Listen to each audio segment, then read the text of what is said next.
It's so important for grandparents to be with grandkids and play, but parks aren't always accessible, and most times they're not. So I think this is going to be an awesome resource for grandparents taking their kids. And I think this is going to have so many positive impacts on the community that we can't even see. We've had things come to the city council where zone changes have been requested to go from single family home to multifamily home. And all of a sudden you get a room full of people that are protesting it. Like, we don't want renters in our neighborhood. And I just think, man, it's kind of sad. I started out as a renter. I mean, I couldn't get to buy my own home until I had been renting homes. So I don't like that stigma that I've heard placed on renters. Today, we get the continuation of the two-part series with our mayor, Mr. Nate Duckett.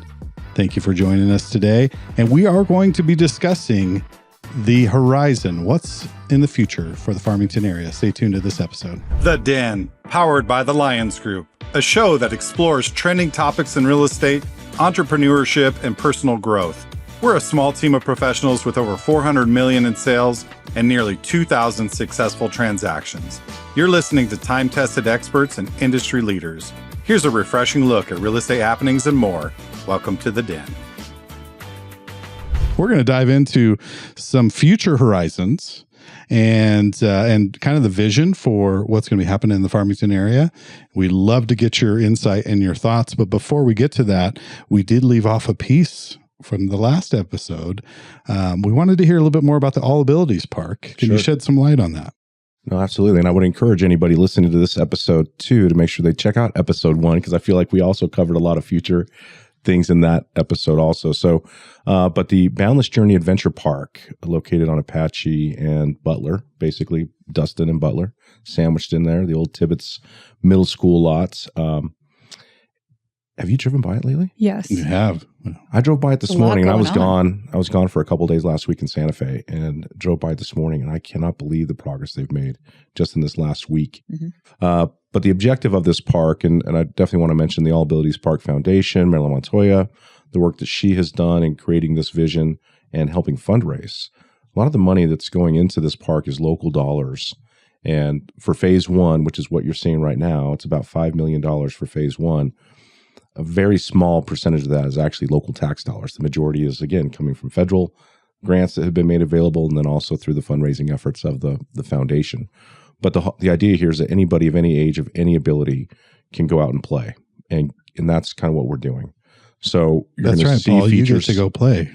Yes. I'm excited. I saw the slide today, Paul. Perfect. It's up. Well, one of them is. I have a tour coming up on Friday. I do too. I'll see you there. Yeah. That's the point of it. Anybody of any ability, any age, we want to make it somewhere where it's adaptable for everyone.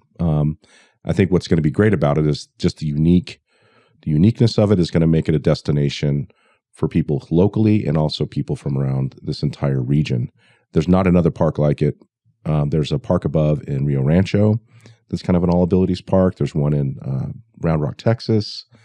But this one's really going to be unique for us, and going through the design process and watching how it's kind of all come to fruition has been pretty amazing. So phase 1 is what's happening now. Phase 2 is not funded. And then phase 3 is going to be where the track is at, which has really become a fantastic green space and walking area for people around the entire city. There's always somebody over there utilizing that. We're going to keep that.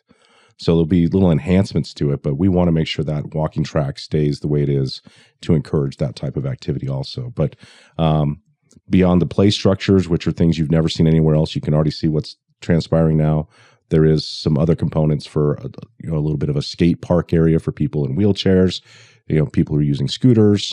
And it's just, I don't know, man, it's really going to tie this town together. Why does it seem so easy for some people to buy and sell real estate? It's almost like they hit the jackpot over and over again. What if I told you anyone can have those same results? But there's a secret recipe to do just that. We're the Lions Group, the go-to source for all your real estate needs. Located in northern New Mexico and southwest Colorado, we pride ourselves in creating seamless and successful transactions for our clients. We take the time to share the secret recipe and give you an advantage in today's market. At the Lions Group, we make it a priority to truly understand your needs. That's why we offer private consultations just so we can dig deep. Based on that consultation, we do the heavy lifting by developing a strategy specific to your situation. Ready to find out how we can help you achieve your real estate dreams? Go to sjcbroker.com to see our informational video series for buyers and sellers, or check out our links in the show notes below to schedule a private consultation with any one of our partners. I am so excited for the Wave Park. I'm so excited for the airport, the Market Pavilion, but I have to say, this is a project I did not think was going to happen. Whenever it first came up, I was like, no way is Farmington going to spend millions of dollars on a park like this. And this is what I voted for whenever you guys put it out. And I am so excited I'm glad to hear that people of all abilities are going to be able to go to a park. And I just love all the adaptive sports that is happening right now. You know, we see it with like tribal adaptive. You can see it with Durango adaptive, and they are really utilized. They are busy all the time, and it is such a need. And I am very excited for this. And I don't have family members or kids that would need this, but I do have people in my community that do, and I'm very excited for this. Absolutely. And one of the cool byproducts of this is that when you get a lot of growth in a specific direction in a municipality, oftentimes the older part of the communities get left behind. Mm-hmm. But now we're seeing these anchors come back in with this All Abilities Park. And what it's going to do is rejuvenate that area that, you know, some of these older homes that need to be scooped up and people are moving in and turn them from rentals into primary residences. You start to see that. And we've been seeing that push back into some of these other neighborhoods where people are going in and buying and saying, this is going to be my home. Mm-hmm. And we're going to make this little neighborhood. Also, if you think about it for like again. Generational, it's so important for grandparents to be with grandkids and play, but parks aren't always accessible, and most of the times they're not. So I think this is going to be an awesome resource for grandparents taking their kids. And I think this is going to have so many positive impacts on the community that we can't even see. Yep. I think it's perfectly located. Mm-hmm. I really do. And it turned out really well, and certainly have to take my hats off to the school district, Farmington Municipal Schools, for being willing to transfer ownership of that to the city for this project specifically. So they didn't have to do that. But we're glad we're able to keep it within the tax base that it's already been a part of and paid for all these number of years. I know when they moved Tibbetts out west, I was not happy with that because of what it did to those neighborhoods. Mm-hmm. And so it's good that we found a component that's going to help bring that back. But yeah, it's this thing about it from rehab facilities, the ability to take individuals there and utilize those services for rehab, and sensory individuals with sensory sensitivities. This is really going to be geared towards. Yeah, there were some great looking, like spaceship looking things, and the platforms that go up. And I was like, yeah, I want to get out there and start rocking and rolling. I've never seen, honestly, the things that are going in there I've never seen before in a park. So that's where I'm really excited about it. Very cool. Very cool. And to your point, Aspen, there's a lot of people in this community that are going to benefit from that. So, absolutely. Yeah. So speaking of things in the future that we can all benefit from, talk to us a little bit about the airport. Man. Oh, man. This has been such a labor of love. You want some wins within the things that you're doing. And I believe we have a lot of wins going on. Yeah. But, in 2018, when I came in as mayor, we were trying to save the power plant, right? We're trying to save the jobs. We're trying to save that economic base. And we worked really hard at that for a number of years before finally we realized we couldn't do it. The same thing happens with bringing air service back to Farmington. And to go in 2019 to sit in front of the members of SkyWest, their leadership team, present to them, this is what's going on in Farmington, and it's all about the things that we've been talking about, why they need to come back here, or them not coming back, but them, opening up, commercial air service here. And then 2020 happening, and, the MOU with them that we had signed for them to start that spring essentially gets, null and void because there's a pilot shortage. The airline industry is in complete dismay with all the COVID rules and everything that was going on at the time. And so you're like, oh, we were just like this close. Mm-hmm. And jet service has really been the goal. We've had the prop planes, Great Lakes, unfortunately, when they went bankrupt, but they had already kind of blown it, I think, in this market because people weren't trusting whether or not they'd actually be able to fly out of here.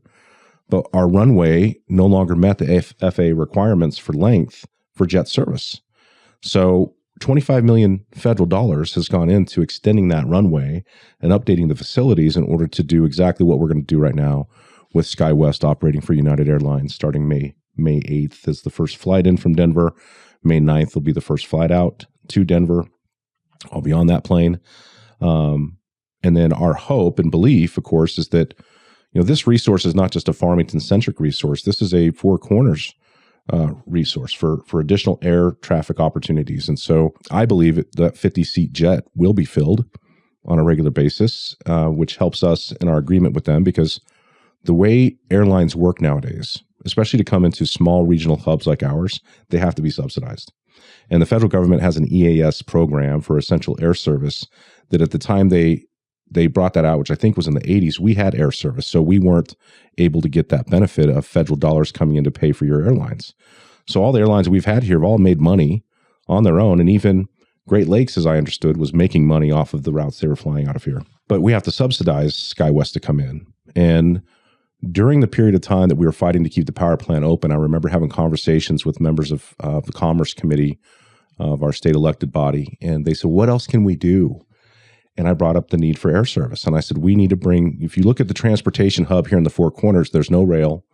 We had no air service. I mean, Colorado has it in La Plata. Bus lines no longer run through Farmington because we're not on a major interstate, which is how one of the first trips I made to Farmington was on a Greyhound bus. That's wild. Not there anymore.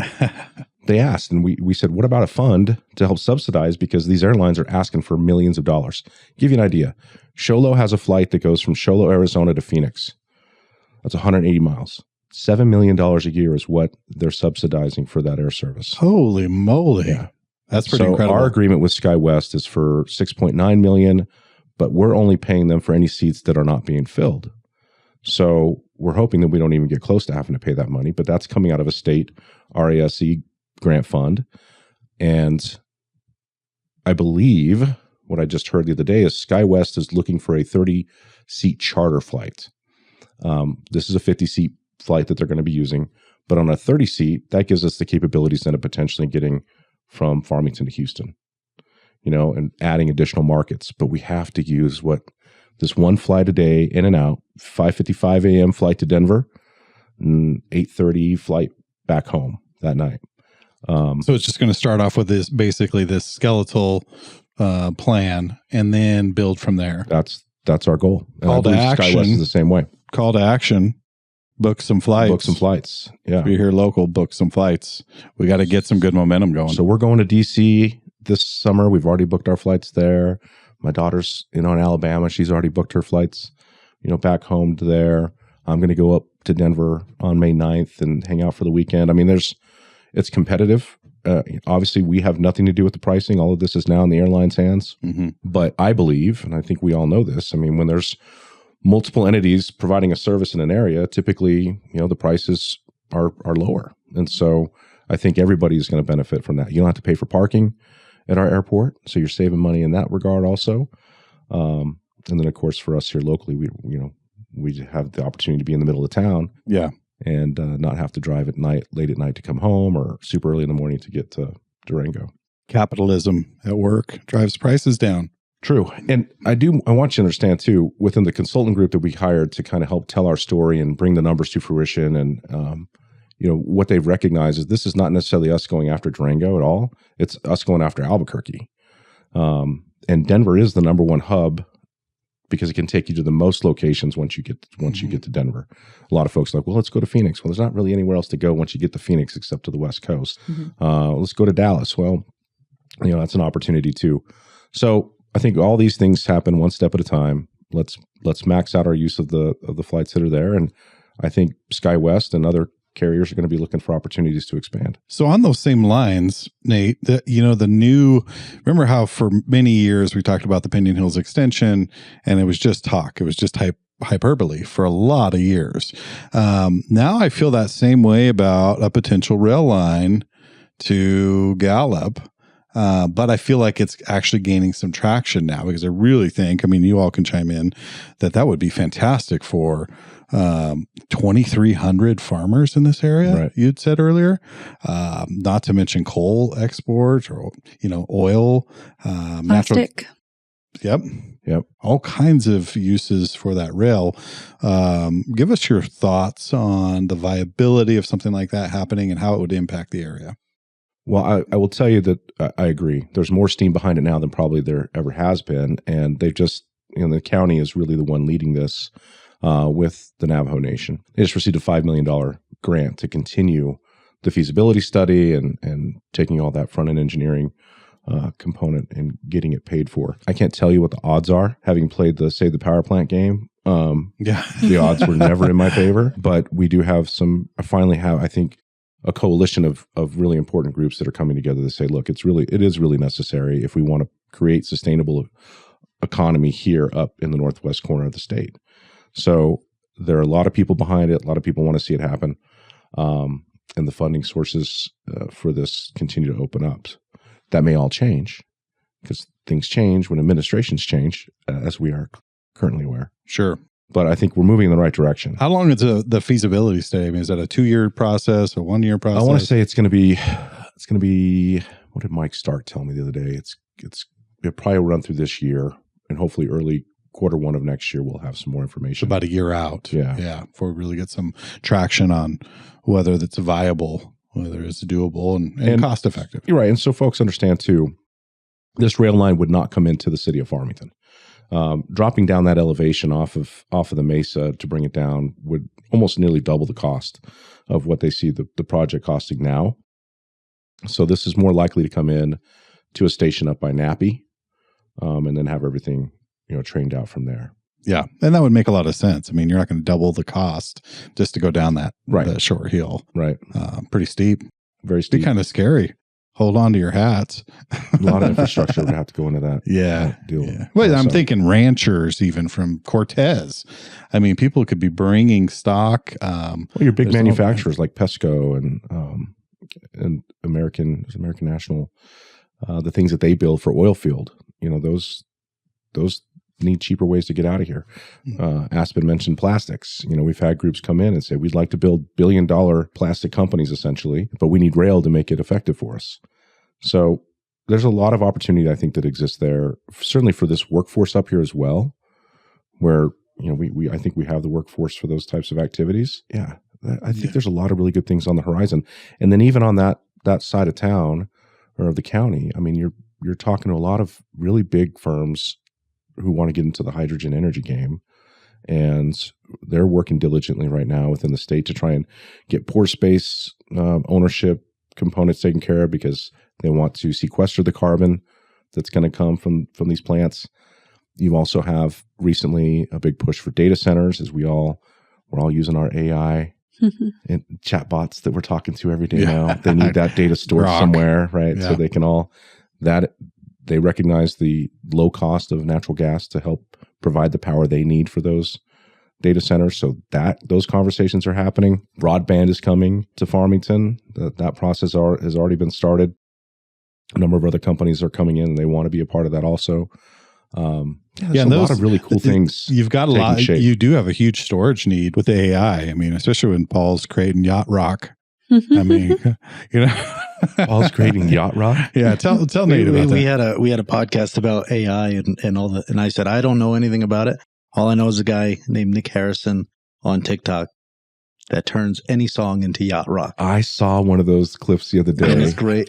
And I'm trying to think it was a Rage Against the Machine song or something that he turned into it. Yacht rock. And it's great. Yeah. It is hilarious. Aspen's worried about the environment over there, and Paul's burning down yacht rock. And, and Shannon just won't touch this stuff. She's scared of it. Fair enough. So my daughter, who's getting her English, her master's right now, she hates AI because in all the things she's doing, grading papers, she's a graduate assistant, and how frequently she's finding these similarities between papers because people are just going to AI. Yeah. Which I'll get people asking me, then why are we teaching certain subjects anymore? Geez, man. I mean, you got to teach people how to learn. Yeah. Memorization is a really important component of, keeping information. We want people to think and be creative. Yes. And we still need those abilities. That's right. But if something else can do it for you. We see it all the time in property descriptions. Oh, yeah. Things are nestled in a cozy cul-de-sac. And you're like, what are you talking about? Mm-hmm. I'll just have you know, I used that before it was cool. That's right. I've been using nestled in a cozy cul-de-sac for years. Yeah. That is a big project. The rail projects, it's worth our time and effort to get behind it and voice, certainly to the the railroad companies who would be a part of it, and the state and the feds that we're needing their support on, and the tribes. But yeah, there's a lot of things that have changed in our landscape, but energy still remains a key component for how we're going to fund our future. And they're finding responsible ways to utilize that. And yeah, I think I'm very encouraged by what we're seeing. You know, I was looking on the website the other night and I saw the 2040 comprehensive plan. Sure. If you were to just kind of give us your thoughts on, you know, take us into space a little bit, because I'm always there. These guys know that. Woo. But take us into space a little bit and come back a few years later and say, you know, here's what this area, my vision for this area would look like. And how things have changed or evolved in maybe the next 10 or 20 years. Well, I think I've gone through a number of cities that I believe are where I see Farmington going. You know, I'll give you one. I mean, some of these are harder to maybe see, but I went to South Bend, Indiana to go to a Notre Dame football game. And you can see how much development has gone into that area just in the last 5 years of people putting in these facilities where it's mixed use buildings. You know, you've got residential and you've got commercial down below. And I see a lot of opportunity, especially in our Animus District, just south of downtown, where you could really bring in some of those big components and start feeling the benefits of that, of the walkability part. You know, you got grocery stores, you got all your services, everything in this area, and then you have the residencies up, you know, on the top part of those buildings. I see that as being a component that's going to come here. And I think the Animus District is perfect for that. You're going to see what we're already seeing right now, is some of these housing developments taking shape. We got, you know, the new part of the country club, that component's going up right now as we speak. You've got another gentleman who's building over there off of Mickey Drive that's been set to be developed for a number of years. That's finally happening. La Plata Ranch, going off of Pinion and La Plata. And you've got, you know, hundreds of acres over there that's already slated to be a big development that has housing and commercial as a component of it. We just need them to come back. So I think you're going to see that landscape in areas that have been planned to be developed for a long time are going to start taking shape. And that's going to open up a lot of opportunity. Yeah, I love that. And for our audience, correct me if I'm wrong, but the Animus District is south of Broadway and Main, near the downtown. It works its way all the way to the river. Is that correct? It does, and it sits right in the hospital's campus, where I can see them taking advantage of that, because we're doing everything we can to retain and recruit providers, and it'd be great to have some, you know, higher scale housing components down in that area also that's nearby. So I see a lot of that taking shape in the next 10 years. The 2040 comprehensive plan goes into this idea that multifamily housing is also a huge component of how we're going to see ourselves forward, because people can't just afford to jump into a $300,000 home. There's got to be a step up to that. And I recognize, and certainly in talking to these developers, they're like, well, how, you know, is your community open to multifamily housing? Well, I am, but I know we've had things come to the city council where zone changes have been requested to go from single family home to multifamily home. And all of a sudden you get a room full of people that are protesting it. Like, we don't want renters in our neighborhood. And I just think, man, that's kind of sad. You know, I started out as a renter. I mean, I couldn't get to buy my own home until I had been renting homes. So I don't like that stigma that I've heard placed on renters. And that comes from people's experiences. I get it. Yeah, but not everyone's meant to be a homeowner. I mean, we've had discussions about ADUs, which you're discussing, and not everyone wants to be a homeowner. And especially some of the first-time homebuyers that come in, like there's, like you said, chewing off a $350,000 mortgage for a starter home can be you're not doing tough, right? Yeah.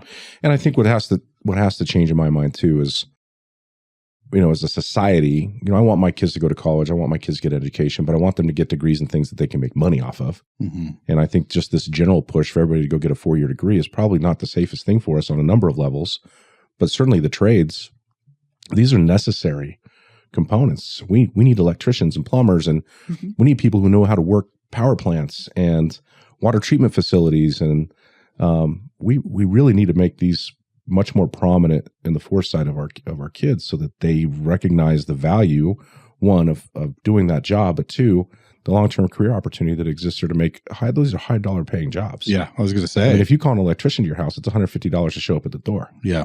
Yeah. So which one is that? I need to know that. That's cheap. Right? So I think we're very fortunate here as far as the future of Farmington looks. San Juan College continues to grow, and really is focused on what the local need is. Weaving into the community. Yes. Yeah. And they're going to add another dorm out there. I continue to see that being such a bright spot of our community. And if you go down to Santa Fe and talk with folks from other areas, they will always mention to you, well, you guys have San Juan College, right?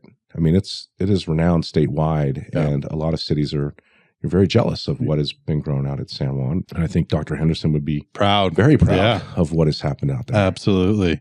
So we've only got a few minutes left, Nate, but what would be one of the most exciting things for you over the next few years that you see coming into fruition? Well, I'll tell you, the commercial air service, keeping that here is going to be a big part of that. Seeing these projects that we've been working on, we didn't even talk about the mountain bike park that's going to be worked on. We haven't talked about the renovation of the skate park, the things that are going to happen in the world of pickleball, we hope. Yeah, I love pickleball. I don't know. We've set so much off right now. And Rob Mays, our city manager, has to remind me all the time, hey, we've done a lot. Like, let's get all this stuff done before we keep jumping into this. And so my biggest hope is that the strategy that we've implemented now, the initiatives that we believe are going to pay off, that we're actually going to see that benefit long-term for the area. And people are going to want to be here. They're going to want to come and visit here. And it's going to be a place that is really self-sustainable, just based upon its own population. Seeing all of those kind of come together finally, because like Rob says, I mean, you've got a lot of balls in the air. You got to let them land and solidify. We do, but we're always looking for that next thing. That's right. And it's important for me to make sure I reiterate this part of it. The public support for these initiatives has been key, and the council's unwavering support, another really important key. And a lot of these things are coming out of a fund that was created specifically for community development, and that had not been done prior to 2018. So we're all collectively paying for that. And I would encourage folks to understand too, and open up your mind to the fact that it's not just the 45,000 people in Farmington that are making these things happen. It's the 300,000 people at the Four Corners that utilize our city that is really pushing all of this out. I mean, where we sit today, for example, in our gross receipts, this is the part that we collect at the register. This is what pays for local services. We're up nearly $4 million for this fiscal year. That is incredible. That's huge. And you've got an LDS temple that's being built. You've got Amazon that just completed their project. You've got just another big construction projects happening from the private sector that are continuing to push that along. Costco showing up. Man, everybody wants to talk about Costco. They can't get over the fact that there's not 80,000 people proper. They need that, and then they need, I can't remember what the number is for regional population, but we just don't meet that requirement. They would absolutely kill it here if they would. I completely agree. There's a number of those big chains that I think would be really make some good money in Farmington. Absolutely. Well, we're winding down on time, and Mr. Mayor, we can't thank you enough for coming and I'm excited to be a part of the den, man. Yeah, you like our new studio? I do. I love the studio. You should have saw the last one. It was pretty raw. Yeah, we have a Zoom studio for our show, as you guys have all been so kind to come on and support Money Belt Radio. So thank you for that. We love that. Yeah, we love having you here and being on your show as well. Great insight.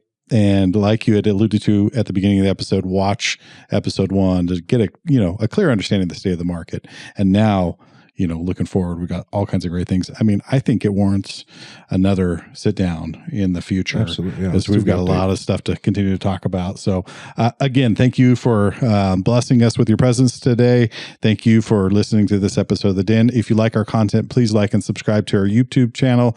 We've got TikTok. We've got Instagram. Paul's the TikTok king. I always say that. But he goes viral. There's always one in a group. I know, that's right. He goes viral sometimes. And but Aspen has him beat. She's how 2.4 million views on a chicken. Are you serious? Yeah. Cook some chicken. I know. Wow. I should put it on my resumes. Yeah. I had one video. Yeah. So, but between all of us, we pull a few views here and there. Yeah. But thank you for watching this episode, and go to sjcbroker.com. You can schedule a consultation with any one of the partners here at the Lions Group. We'd love to sit down with you and talk to you about getting an advantage in today's market. So until next time, we'll see you then. Thank you for listening to this episode of The Den, powered by the Lions Group. Hit the subscribe button to keep informed, and check the show notes below for direct links to our buyer and seller video series. The Buyer and Seller video series can give you an inside track on taking the right steps in real estate. If you'd like to learn more about the Lions Group or to schedule a consultation, go to sjcbroker.com. Complex markets require complex strategies. The Lions Group can give you a true advantage in any market. Whether you're buying or selling, residential or commercial, contact us directly at sjcbroker.com. We're time-tested experts with a client-first approach, and we'll see you next time in the den.